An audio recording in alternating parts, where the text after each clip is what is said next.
Hello everyone, कैसे हो आप सभी। स्वागत है आप सभी का आपके अपने YouTube channel Surya fact knowledge में।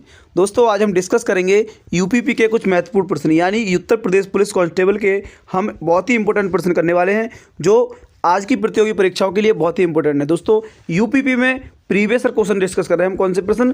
प्रीवियस क्वेश्चन, जो पिछली प्रतियोगी परीक्षाओं में आए हुए उत्तर प्रदेश कांस्टेबल की परीक्षाओं में आए हुए प्रश्न हैं, वो प्रश्न आज हम डिस्कस करेंगे। बहुत ही इंपॉर्टेंट प्रश्न वाले हैं, तो वीडियो को अंत तक देखना और समझना कि कौन कौन से इंपॉर्टेंट प्रश्न हमारी परीक्षा के लिए उपयोगी है। देखिए, पिछली परीक्षाओं में आए हुए प्रश्न हैं। आज का देखिए पहला प्रश्न है, निम्नलिखित में से किस नदी का उद्गम भारत के बाहर है। देखिए, निम्नलिखित में से किस नदी का उद्गम भारत के बाहर है? तो ब्रह्मपुत्र, गंगा, यमुना या फिर नर्मदा। तो यहाँ पर हम राइट आंसर की बात करेंगे। हमारा राइट आंसर हो जाएगा, कौन सा हो जाएगा? ब्रह्मपुत्र। क्या हो जाएगा? ब्रह्मपुत्र। ऑप्शन ए बिल्कुल राइट आंसर है, ब्रह्मपुत्र। ब्रह्मपुत्र नदी का उद्गम भारत के बाहर भी है। अगले प्रश्न की बात करेंगे। अगला प्रश्न हमारा हो जाएगा, दूसरा प्रश्न देखिए क्या है, बहुत ही इंपॉर्टेंट प्रश्न है। इग्लू क्या है? क्या है? इग्लू क्या है? अब देखिए, कालाहंडी खानाब 200 द्वारा शिकार किया जाने वाला एक प्रकार का पशु है, या फिर ऑस्ट्रेलिया के मूल निवासियों द्वारा पालतू बनाया गया एक प्रकार का पशु है, या फिर गुंबद के आकार का एक घर या झोपड़ी जो कठोर बर्फ की सिल्ली से बनाया जाता है जिसमें एस्किमो रहते हैं, या फिर उपरोक्त में से कोई नहीं। तो यहाँ पर हम राइट आंसर की बात करेंगे। ऑप्शन सी बिल्कुल राइट आंसर हो जाएगा, गुंबद के आकार का एक घर या झोपड़ी जो कठोर बर्फ की सिल्ली से बनाया जाता है जिसे एस्किमो कहते हैं। ऑप्शन सी बिल्कुल राइट आंसर हमारा यहाँ पर हो जाएगा।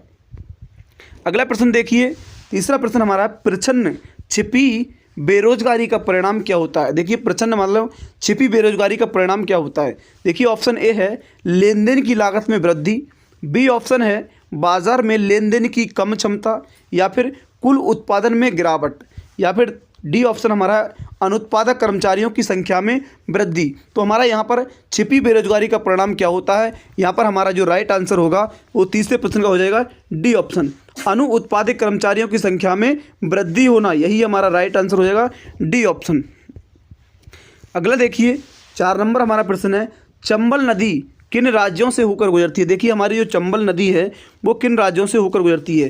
पहला ऑप्शन है महाराष्ट्र, गुजरात और मध्य प्रदेश से, या फिर उत्तर प्रदेश, मध्य प्रदेश और बिहार से, या फिर उत्तर प्रदेश, मध्य प्रदेश और राजस्थान से, या उत्तर प्रदेश, मध्य प्रदेश और उड़ीसा से। तो देखिए, हमारा यहाँ पर राइट आंसर हो जाएगा ऑप्शन सी। क्या हो जाएगा? ऑप्शन सी हमारा राइट आंसर हो जाएगा इस प्रश्न का। चंबल नदी हमारी उत्तर प्रदेश, मध्य प्रदेश और राजस्थान से होकर बहती है। ऑप्शन सी बिल्कुल राइट आंसर यहाँ पर हो जाएगा। अगला प्रश्न देखिए, वह इतालवी यात्री जिसने विजयनगर साम्राज्य का अत्यंत विस्तृत वर्णन किया है वह कौन है? देखिए, मार्को पोलो है, निकोलो कोंटी, बारबोसा, या फिर इनमें से कोई नहीं। तो देखिए, क्वेश्चन नंबर 5 का हमारा जो राइट आंसर हो जाएगा वो हो जाएगा ऑप्शन बी, निकोलो कोंटी। कौन? निकोलो कोंटी ऐसा यात्री है जो विजयनगर साम्राज्य का अंत करने का विस्तृत वर्णन इसने किया था, निकोलो कोंटी ने। ऑप्शन बी बिल्कुल हमारा राइट आंसर हो जाएगा। अगला प्रश्न देखिए, 6 नंबर क्वेश्चन है, स्वतंत्रता के बाद रियासतों का एकीकरण करने में महत्वपूर्ण भूमिका किसके द्वारा निभाई? एकीकरण का मतलब होता है कि इकट्ठा करने में, क्या करने में? एक करने में। भारत की जो रियासतें थी, जो राज्य थे, उनको एक करने में सबसे निर्णायक भूमिका किसने निभाई थी? तो सरदार वल्लभ भाई पटेल ने, जवाहरलाल नेहरू ने, महात्मा गांधी, या बाबू राजेंद्र प्रसाद ने। तो क्वेश्चन 6 का यहाँ पर आंसर हो जाएगा, देखिए, सरदार वल्लभ भाई पटेल ने। किसने निभाई थी? सरदार वल्लभ भाई पटेल ने स्वतंत्रता के बाद रियासतों को एक करने में महत्वपूर्ण भूमिका निभाई। अगला प्रश्न देखिए, 7 नंबर प्रश्न हमारा है, चरकुला नृत्य से संबंधित है। चरकुला नृत्य से क्या संबंधित है? देखिए, गुजरात, मध्य प्रदेश, उत्तर प्रदेश या फिर बिहार। तो चरकुला जो नृत्य होता है वो कहाँ पर होता है? गुजरात में, मध्य प्रदेश में, उत्तर प्रदेश में या फिर बिहार में। तो क्वेश्चन 7 का हमारा जो आंसर होगा, चरकुला नृत्य हमारा उत्तर प्रदेश में मनाया जाता है। क्या होता है? चरकुला नृत्य जो होता है वो उत्तर प्रदेश का नृत्य है, उत्तर प्रदेश का। ऑप्शन सी बिल्कुल राइट आंसर यहाँ पर हो जाएगा। देखिए, यहाँ पर अगला प्रश्न होगा हमारा 8वां प्रश्न, हर्षवर्धन की राजधानी कहाँ थी? देखिए, जो राजा हर्षवर्धन थे उनकी क्या रचना लिखी गई थी? हर्षचरित। किसने लिखी थी? हर्षचरित लिखी थी, बाणभट्ट ने लिखी थी। तो देखिए, यहाँ पर हर्षवर्धन की जो राजधानी थी वो क्या थी? नालंदा, प्रयाग, कन्नौज या फिर थानेश्वर। तो यहाँ पर क्वेश्चन 8 का जो आंसर हो जाएगा हमारा कन्नौज। क्या थी? कन्नौज उनकी राजधानी थी, कन्नौज। हर्षवर्धन की जो राजधानी थी वो थी कन्नौज। देखिए कन्नौज में बहुत सारे राजाओं ने राज भी किया था। अगला प्रश्न देखिए, अगला हमारा प्रश्न है 9 नंबर कि बुद्ध ने अपना पहला उपदेश कहाँ दिया था?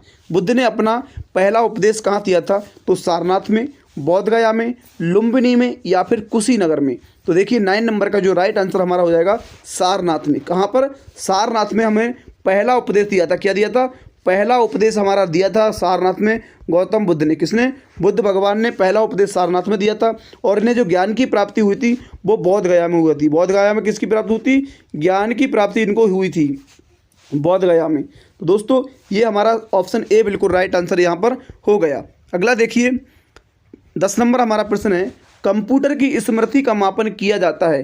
देखिए हमारा जो कंप्यूटर होता है उसकी जो स्मृति होती है उसका मापन किया जाता है किसके द्वारा? वोल्ट्स के द्वारा, एम्पियर के द्वारा, बिट्स के द्वारा या फिर ओल्ट्स के द्वारा। तो क्वेश्चन 10 का हमारा जो राइट आंसर हो जाएगा ऑप्शन सी हो जाएगा। किसके द्वारा? बिट्स के द्वारा। किसके द्वारा? बिट्स के द्वारा इसकी स्मृति का मापन किया जाता है। ऑप्शन सी बिल्कुल राइट आंसर यहाँ पर हो जाएगा।